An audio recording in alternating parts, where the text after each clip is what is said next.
So, good day mga ka-MCARS. So, ngayong araw, may kasama akong isang bigating aktor. Siyempre, walang iba kundi si Master Long Mejia.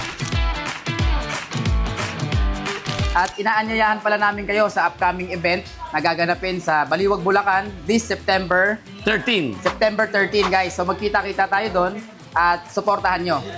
So, At syempre, ito, may ticket po akong hawak, may natitira pa. September 13 po, dyan sa may The Greenhouse, sa may Baliwag, Bulacan. Kayo mga taga Baliwag, Pulilan, malapit-lapit, pwede kayo pumunta. At ito pa maganda, bossing. Kasama natin syempre MCARS at sa lahat. Magmula ngayong araw na to, sa lahat ng mga bibili na unit, libre na po ang ticket na to para sa inyo.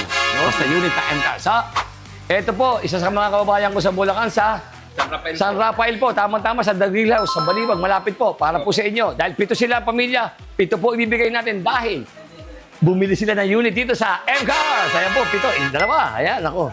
Ayan po, magkita-kita na magkatawa na naman, pampaalis stress. Ayan. 7. O, yan po, sakto yan. O. Diba? Okay. Okay. Libre na po yan. Ang kagandahan nito, may libre pa tong beer. Aha, ayan po, para po sa inyo. Salamat po sa pagtangkilik ng MCARS. Maraming salamat. Thank you po. At siyempre, ano ba mai-recommend natin sa MCARS? Siyempre po, kayo bumili ngayon ng sasakyan. Ano po ang masabi nyo? Punta po kayo dito, MCARS, one day lang po, release kagad. Totoo yan, ha? One day release kagad. Legit. At dito lamang yan sa may Silo, Malabon City. Akala yun, mga taga San Rafael, mga kababayan ko. Okay. See you po sa September 13, araw na Sabado, araw po ng tawanan. See you! see you mga ka-MCARS.